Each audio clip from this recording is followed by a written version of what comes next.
Hello rail बंधुओं, नमस्कार। थोड़े गैप के साथ आज आप सबके सामने उपस्थित हूँ।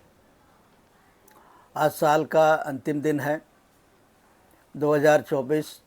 आप सबके लिए बहुत अच्छे से गुजरा, काफ़ी खट्टे मीठे अनुभव आए होंगे। अब नया साल 2025 आने वाला, आप सबके लिए शुभ हो, अच्छे अनुभव हों, तरक्की पदोन्नति प्रोन्नति का कारण बने। ये हमारी आप सबको शुभकामनाएं हैं। आज चूँकि साल का अंतिम दिन है 2024 में रेल ने काफ़ी परिवर्तन देखे, बहुत अच्छी उपलब्धियां भी हासिल की।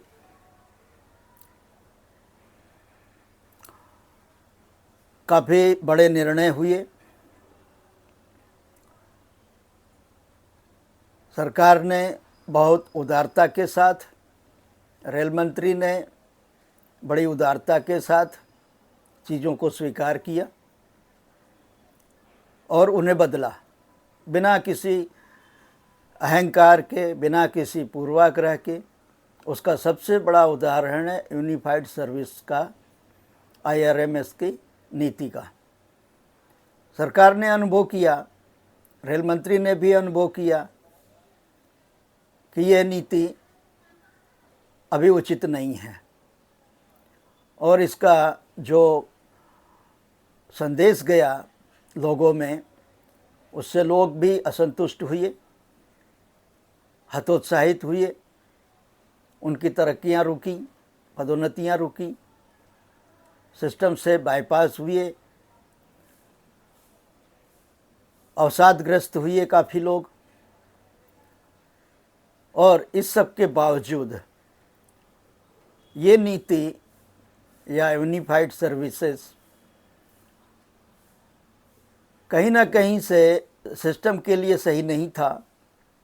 इसलिए सरकार ने, रेल मंत्री ने पहल की और उसको बिना किसी पूर्वाग्रह के, बिना किसी अहंकार के, कैबिनेट के माध्यम से ही वापस ले लिया और बाकी सभी जो ऑर्गेनाइज सर्विसेज थी 8 की 8, उनको पुनर्स्थापित कर दिया। ये एक बड़ा निर्णय था। भले ही मीडिया ने इसको यू टर्न कहा हो सरकार का, मगर मैं इस बात को, सरकार को बधाई देता हूँ इसके लिए। और साथ में ये यू टर्न नहीं है ऐसा भी कहता हूँ, ये सही निर्णय है। पिछले 5 सालों में रेल में सिविल या इंजीनियरिंग सर्विसेज की भर्ती नहीं हुई। नीचे लेवल पर, यानी जूनियर लेवल पर, सीनियर लेवल पर जो फील्ड में काम करने वाले अधिकारी होते हैं, उनकी भयंकर कमी हो गई और इसका अंदाज़ा भी सरकार को हुआ और सरकार ने उचित निर्णय लिया।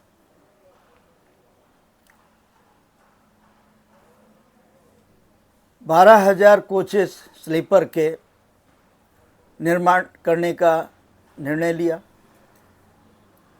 10,000 कोच ऑलरेडी लगाए गए, बड़ा निर्णय है। वंदे भारत ट्रेनों के साथ साथ स्लीपर वंदे भारत के निर्माण का ठेका दिया गया। इसके साथ अमृत भारत ट्रेनों का उत्पादन करने की पूरी तैयारी हुई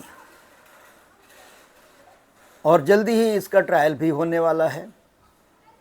मैं समझता हूँ कि अमृत भारत ट्रेनें इस सरकार का सबसे बड़ा निर्णय होगा जनता के हित में, क्योंकि ये ट्रेनें जनता में वंदे भारत से ज़्यादा पॉपुलर होंगी, क्योंकि ये जनता की कमाई, उनकी आय के हिसाब से, उनके बजट के हिसाब से सही साबित होंगी।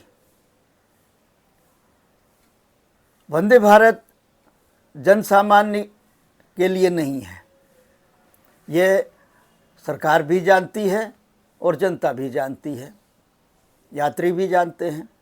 इसलिए इनकी कहीं न कहीं से बड़ी आलोचना भी हुई कि सरकार नीचे लेवल के लोगों को ऊपर उठाने के बजाय, उनके यात्रा अनुभव को मजबूत करने के बजाय, सुखद करने के बजाय ऊपर के लोगों को ज़्यादा सुविधाएं देने की कोशिश कर रही है।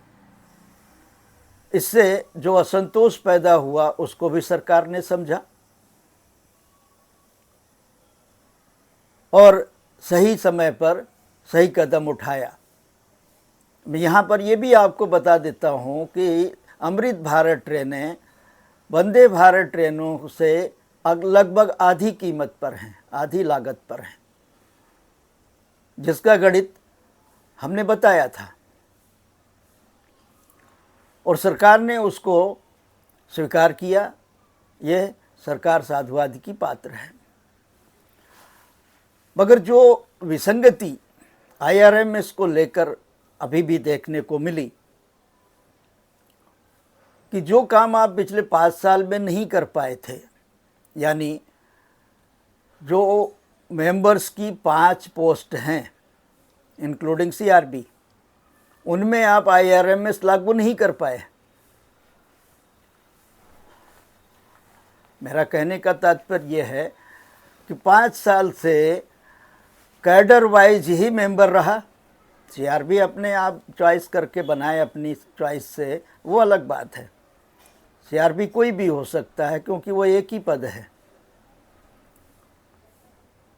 मेंबर के 4 पदों पर संसद में ये घोषणा की गई थी कि इन पर IRMS के तहत स्क्रीनिंग होकर, चयन होकर जो अधिकारी 8 ग्रुप सर्विसेज से आएंगे, ऑर्गेनाइज सर्विसेज से आएंगे, ग्रुप A, उनमें से कोई भी बैठ सकता है।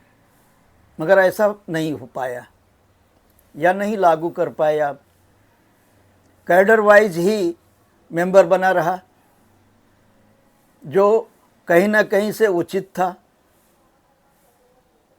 मगर अभी आपने ऐसा क्या देखा, क्या दिखाने की कोशिश किया कि इलेक्ट्रिकल कैडर के अधिकारी को आपने मेंबर इंफ्रास्ट्रक्चर बना दिया, उधर ट्रैफिक कैडर के बजाय, उपलब्ध होने के बजाय आपने फिर से इलेक्ट्रिक कैडर के अधिकारी को मेंबर OBD बना दिया। अब ये अधिकारी क्या करेंगे? हमारी जानकारी के अनुसार ये बड़ा विसंगतिपूर्ण निर्णय रहा, सरकार का रहा, मंत्री का रहा, या रेलवे बोर्ड की कुटिल ब्यूरोक्रेसी अब उनकी नीति का रहा, ये वो जाने। मगर हमारी जो फीडबैक है, हमें जो इनपुट मिला है, उसके हिसाब से ना तो इलेक्ट्रिक कैडर का मेंबर इंफ्रास्ट्रक्चर कुछ कर पा रहा है, ना उसकी समझ में आ रहा है इंजीनियरिंग, सिविल इंजीनियरिंग का कुछ, और ना ही मेंबर OBD में आए इलेक्ट्रिक अधिकारी कुछ समझ पा रहे हैं। हालांकि उनको आए हुए बहुत दिन नहीं हुआ है। मैं उनकी काबिलियत पर सवाल नहीं उठा रहा हूँ, मैं विसंगति, सिस्टम की विसंगति पर सवाल उठा रहा हूँ, नीयत पर सवाल उठा रहा हूँ रेलवे बोर्ड की। आखिर आप क्या साबित करना चाहते हैं? आज 5 साल बाद इन 2 पदों पर एक्स कैडर बैठा करके, जो शायद ही कुछ सही कर पाएँ, वो कर नहीं पा रहे हैं, सामने दिख रहा है।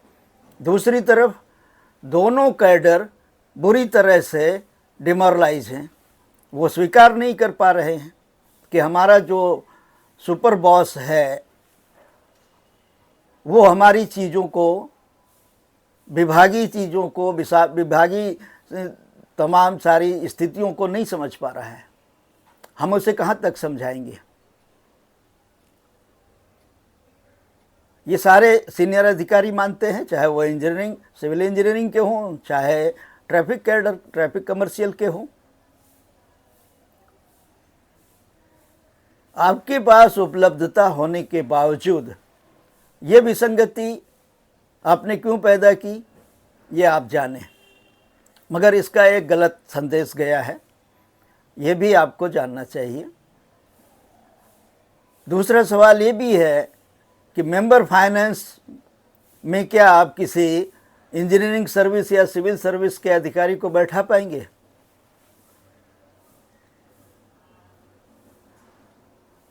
सिविल सर्विस का ही है वो, मगर क्या ट्रैफिक कमर्शियल,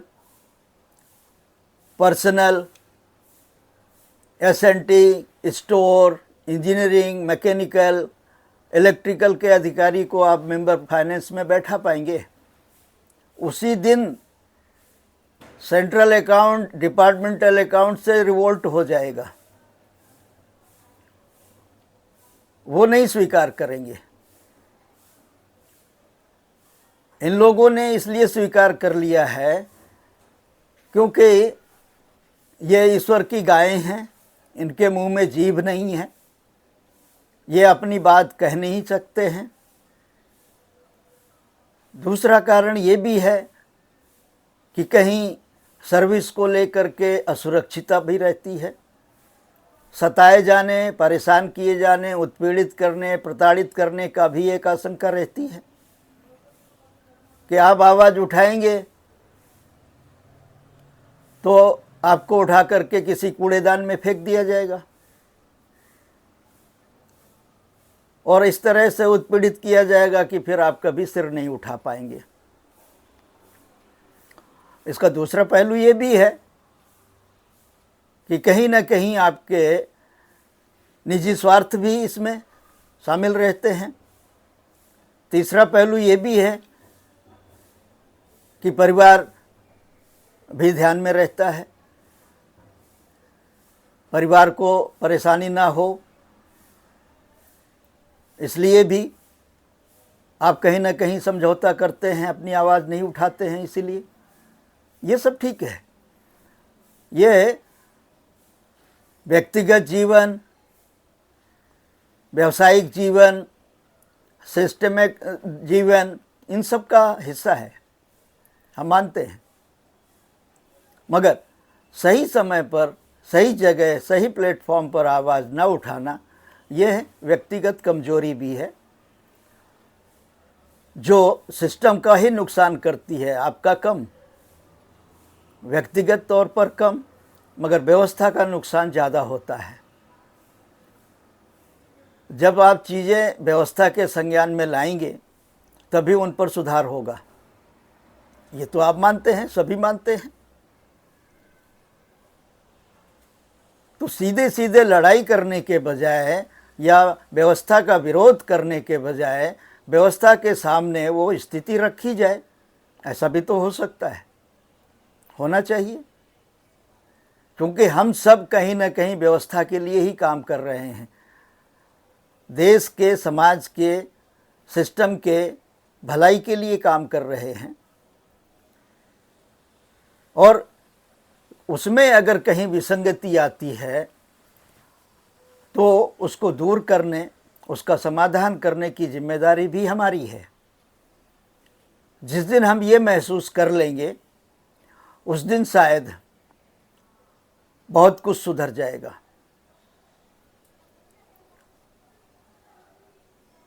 कई विसंगतियां हैं, मैं गिना सकता हूं, उपलब्धियां भी बहुत हैं, उनको भी मैं गिना सकता हूं।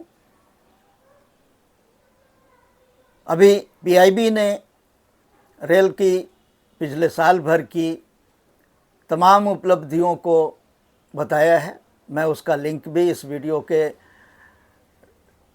उसमें डालूंगा, लिंक में आप देख सकते हैं, उनको पढ़ सकते हैं, अप्रिशिएट कर सकते हैं, करना चाहिए। क्योंकि जब तक हम उपलब्धियों को अप्रिशिएट नहीं करेंगे, सेलिब्रेट नहीं करेंगे, तब तक हमारे अंदर नया उत्साह नहीं पैदा होगा। उपलब्धियों को सेलिब्रेट करना बहुत ज़रूरी है, उनका जश्न मनाना, उनका त्यौहार मनाना ये आवश्यक है। वो आपके अंदर एक नई ऊर्जा का संचार करता है। मगर साथ साथ में आत्मविश्लेषण भी करते चलना जरूरी है। हाल में जो डीआरएम पोस्टिंग हुई, यहाँ भी एक विसंगति है कि 3 महीने बाद, 3 महीने की देरी से ऐसा कहना चाहिए ये पोस्टिंग हुई। मानता हूँ कि उसमें प्रक्रियागत बहुत सारी बाधाएं होती हैं, बहुत सारी चीज़ें होती हैं, बहुत सारी चीज़ें देखनी होती हैं, ये सब मान्य है। मगर दूसरी तरफ आप जीएम पैनल, मेंबर पैनल यानी लेवल 16 और लेवल 17 का पैनल एडवांस में आप बना रहे हैं, अप्रूवल ले रहे हैं एसईसी का, और यहाँ तक कि जीएम की 3 महीने पहले पोस्टिंग भी कर दे रहे हैं। पोस्ट खाली नहीं हुई है, आपने पोस्टिंग कर दिया है। वहीं डीआरएम में साल का 2 शेड्यूल है। डीआरएम में एक पोस्टिंग अप्रैल में होती है, दूसरी पोस्टिंग अक्टूबर में होती है। अभी जिन लोगों की पोस्टिंग हुई है उनका ड्यू हो गया था 7 अक्टूबर को, यानी 7 अक्टूबर को कार्यरत डीआरएम्स के मोस्टली टेनर पूरे हो गए थे। लोग इंतज़ार कर रहे थे। इस तरह शेड्यूल बिगड़ता है। अब आप 2 साल बाद 2 साल का ही टेन्योर आप देते हैं। 2 साल बाद में आप इसको अगर अक्टूबर में पोस्टिंग करेंगे तो आप 3 महीने का इनका कार्यकाल कर्टेल करेंगे, जैसे अभी भी कुछ लोगों का हुआ है। तो अगर हम प्रायर प्लानिंग करें, और वो हो रही हैं, इसमें कोई दो राय नहीं, मैं एक्सेप्ट करता हूँ कि वो हो रही हैं। ये बहुत पुरानी मांग भी रही है कि आर्मी की तरह, जब हम आर्मी से अपने आप को कंपेयर करते हैं, इंडियन रेलवे को कंपेयर करते हैं, तो उसी तरह की एडवांस प्लानिंग यहाँ क्यों नहीं चलती है। और वो इस सरकार ने कहीं ना कहीं फुलफिल किया है। मेंबर्स में advance planning, posting, panel approval, GM में एडवांस प्लानिंग और पोस्टिंग और पैनल अप्रूवल किया। उसी तरह डीआरएम में भी होना चाहिए। डीआरएम में जो अधिकांश अधिकारियों की मांग है कि एज का क्राइटेरिया ख़त्म किया जाए, ये जो 52 साल का बैरियर लगा रखा गया है, उससे बहुत सारे अधिकारी असंतुष्ट हैं। और ख़ास तौर पर वो असंतुष्ट हैं जो काबिल हैं, योग्य हैं, सक्षम हैं, सिस्टम में अपना कोई बड़ा योगदान कर सकते हैं, ऐसा मादा रखते हैं, वो हतोत्साहित होते हैं इस एज बैरियर से। और निकम्मे नालायक टाइप के, केवल उस पोस्ट को एंजॉय करने का उद्देश्य रखने वाले लोग बहुत उत्साहित रहते हैं। अभी भी इस पैनल में जो पोस्टिंग हुई है 23 में, इसमें भी 1-2 लोग ऐसे हैं जिनको केवल उस पोस्ट में जाके एंजॉय करना है। निकले हुए 23 में भी ऐसे कुछ लोग रहे हैं जो केवल उस पोस्ट को एंजॉय करना चाहते हैं और करते हैं। सिस्टम में तो कोई कंट्रीब्यूशन कर नहीं पाते हैं, सिस्टम का कोई उत्थान तो कर नहीं पाते हैं, मगर वो और उनकी फैमिली इसका भरपूर फ़ायदा, भरपूर एंजॉय, भरपूर लाभ उठाते हैं। ये सत्य है। इसी तरह आज जो मैंने आर्टिकल लिखा है उसका लिंक भी हम उसमें डालेंगे, आप पढ़ लीजिएगा। बहुत कुछ समझने में आएगा। बहुत सीनियर लोगों की फीडबैक पर, उनके सलाह मशवरे के बाद मैंने ये लिखा है और मंत्री जी के संज्ञान में लाने का प्रयास किया है कि ये विसंगति क्यों है। जीएम, मेंबर, डीआरएम में रेलवे आवास रोकने की आवश्यकता क्या है?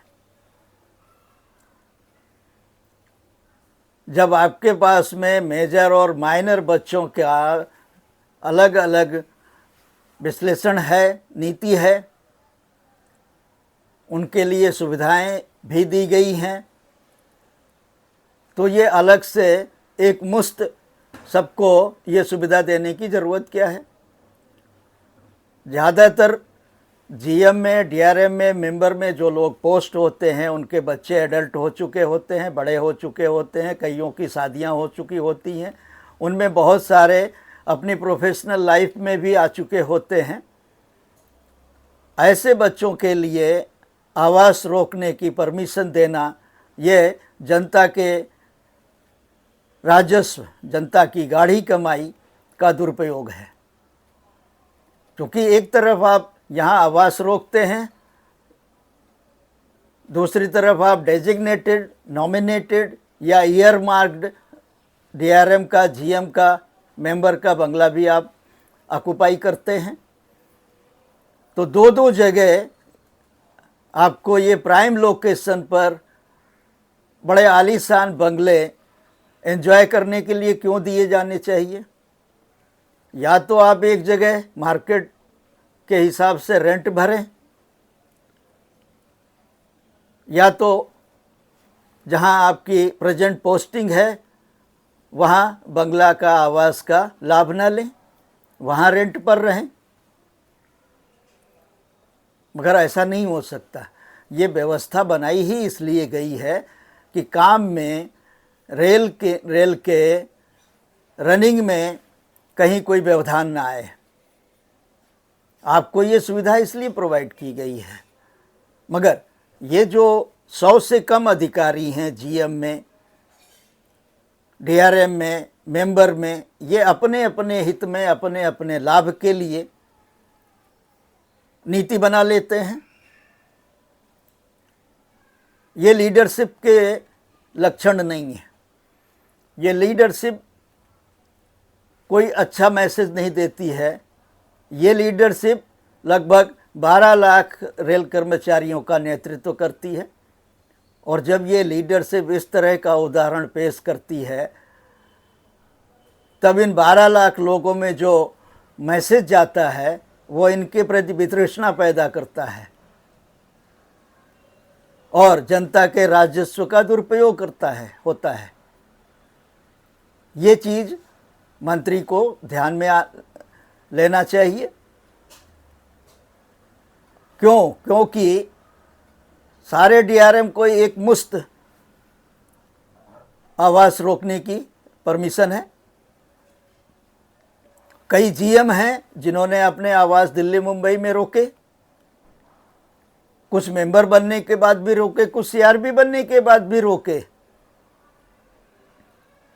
और रिटायरमेंट के बाद सो कॉल्ड कमेटी, जो स्टडी कमेटियां होती हैं, वो अलग अलग डिपार्टमेंट के तौर पर सिस्टम को एनालाइज करने के लिए बनाई जाती हैं। आप उसमें नॉमिनेट हो गए तो भी आपका आवास कंटिन्यू है।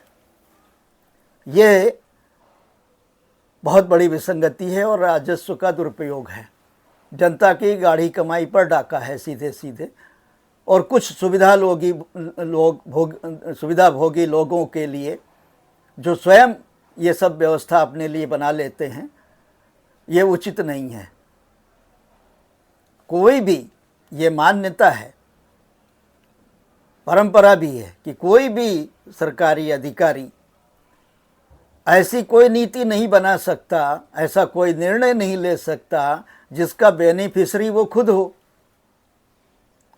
ये सब होने के बावजूद ऐसा क्यों हो रहा है? सरकार के संज्ञान में ये बात नहीं है, क्योंकि ये ब्यूरोक्रेसी ने अपने हिसाब से, अपने लिए, अपने स्वार्थ के लिए, अपने लाभ के लिए ये नीतियां बनाई हुई हैं रेल में। अन्य किसी डिपार्टमेंट में नहीं है सब देखने को मिलेगा। रेल में ये जो 100 से कम अधिकारी हैं, डीआरएम लेवल पर, जीएम लेवल पर, मेंबर लेवल पर, ये सब एक दूसरे को संभाल करके उसी तरह अपने हित में पॉलिसी बना लेते हैं, अपने लाभ के लिए पॉलिसी बना लेते हैं। जिस तरह संसद में सारे सांसद मिल करके अपने वेतन भत्ते बढ़ाने का बिल पास कर देते हैं, वहाँ कोई विरोध नहीं होता, क्योंकि वहाँ सबके हित जुड़े हुए हैं। मगर यहाँ ये 100 से कम लोगों के हित जुड़े हुए हैं जो केवल अपने हित में नीति बनाते हैं। ये बहुत बड़ी विसंगति है। मंत्री को इसके ऊपर गंभीरतापूर्वक संज्ञान लेना चाहिए। ये मेरा उनसे आग्रह है, और साथ में ये मेरा सीधे नहीं, ये मेरा इन 12 लाख रेल कर्मियों की तरफ से आग्रह है। इनमें वो 18-20 हज़ार अधिकारी भी शामिल हैं जो इस तरह की विसंगति से रुष्ट हैं। ये बात मंत्री को संज्ञान में लेनी चाहिए, क्योंकि ये बहुत बड़ा रिफॉर्म होगा, सिस्टम का रिफॉर्म होगा। इससे सिस्टम का, रेल का भला होगा, देश का भला होगा, राजस्व की बचत ही होगी, और साथ में ये लोगों को, जो लोग अपने हित में पॉलिसी बनाते हैं, ये ऊपर बैठे लोग, इनको एक बड़ा मैसेज जाएगा कि आप सिस्टम से ऊपर नहीं हैं, आप अपने हित में ऊपर बैठ करके पॉलिसी नहीं बना सकते।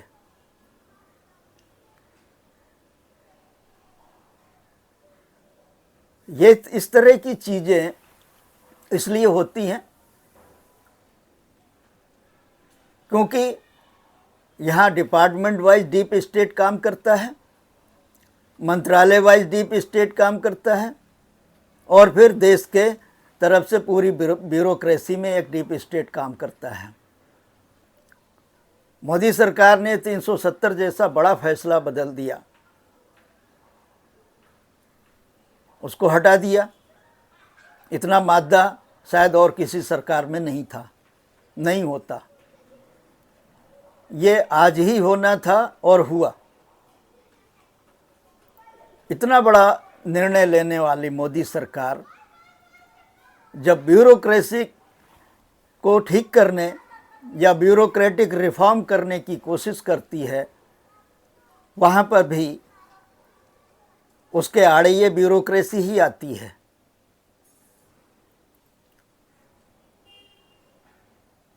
मोदी सरकार ने कोई नया काम नहीं किया था लेटरल एंट्री के माध्यम से,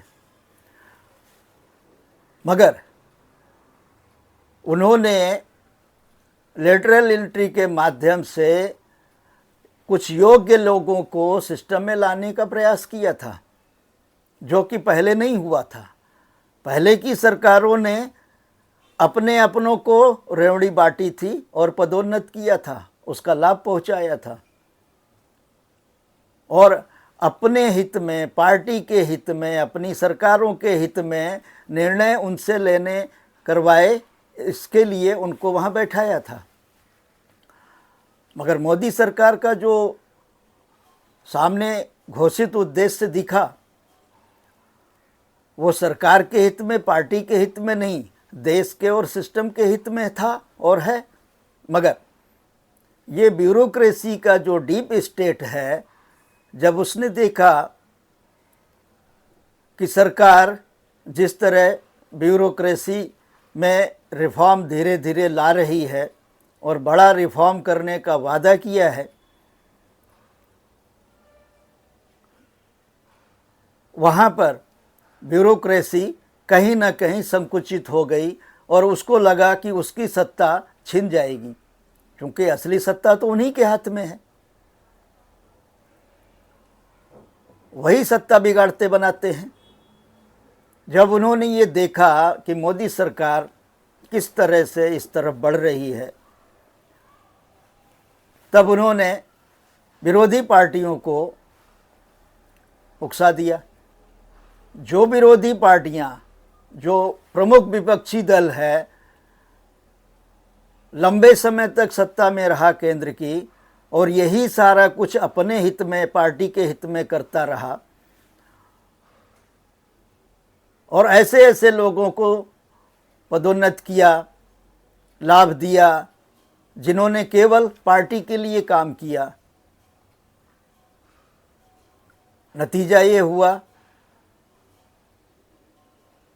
कि लेटरल एंट्री में जो 200, 250 लोगों की एंट्री होनी थी, उससे मोदी सरकार ने कदम पीछे खींच लिया।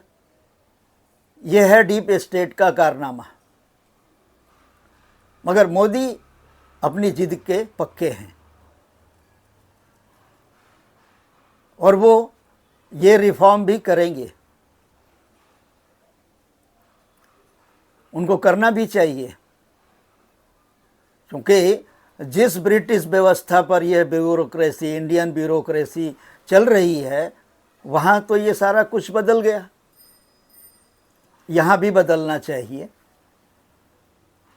मोदी सरकार ने संविधान का नवीनीकरण किया, इंडियन पीनल कोड को भारतीय दंड संहिता बना दिया, तमाम सारे कानूनों में रिफॉर्म कर दिया, आज के वर्तमान के समय के हिसाब से उनको लागू किया, परिवर्तन किया, संशोधन किया। उसी तरह ब्यूरोक्रेसी में भी वो यह रिफॉर्म करने पर सक्षम होंगे, ऐसा ये देश भी मानता है और हम भी मानते हैं, और सबको इसके लिए उनका समर्थन करना चाहिए, ये भी हम कहते हैं। हम आपके भले ही फॉलोवर ना हों, मगर आपके सही उद्देश्य के लिए, सही काम के लिए हम आपका समर्थन करेंगे, और यही उद्देश्य हर व्यक्ति, हर नागरिक का होना चाहिए।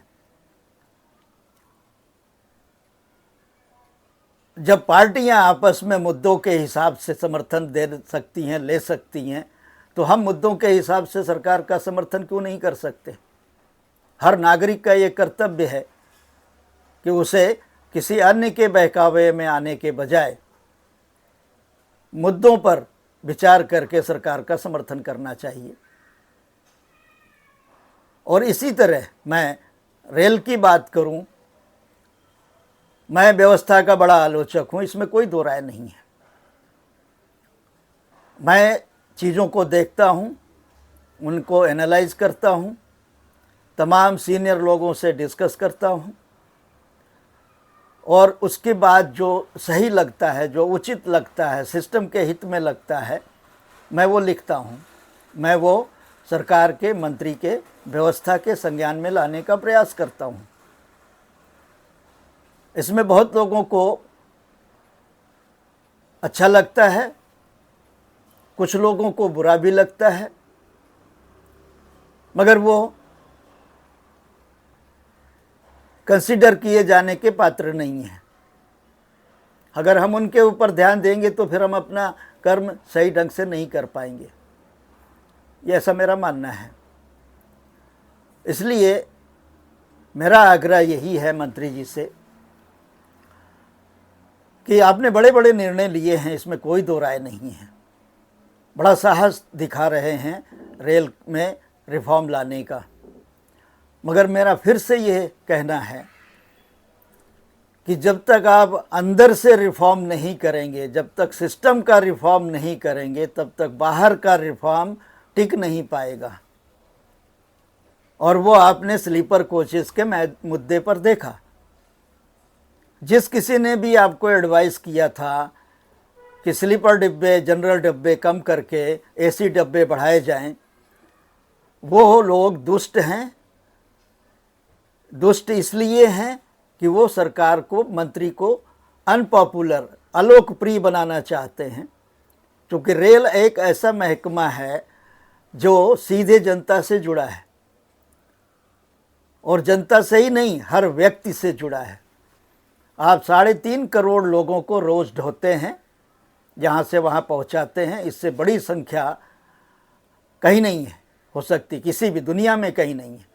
ऑस्ट्रेलिया जैसे देशों की जनसंख्या को आप 40 दिन में यहाँ से वहाँ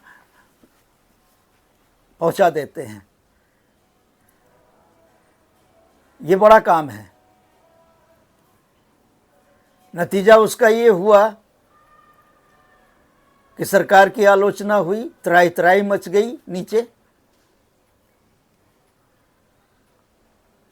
और आपको जनरल डिब्बे रिस्टोर करने पड़े, स्लीपर डब्बे बढ़ाने पड़े, उनके नए उत्पादन का ऑर्डर करना पड़ा।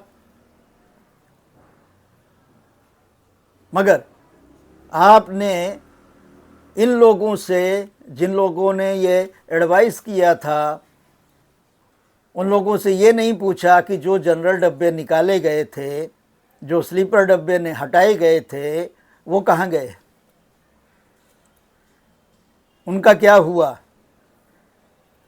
कितना बड़ा असेट आपने कोरोना में बर्बाद किया। उसी तरह यहाँ भी वो असेट बर्बाद हुआ। माना कि बर्बादी नहीं होगी तो रिफॉर्म कैसे होगा आगे, प्रोडक्शन कैसे होगा आगे। कंजम्पशन बढ़ाने के लिए आप अपनी एसेट का बर्बादी करें, यह नैतिक रूप से उचित नहीं है।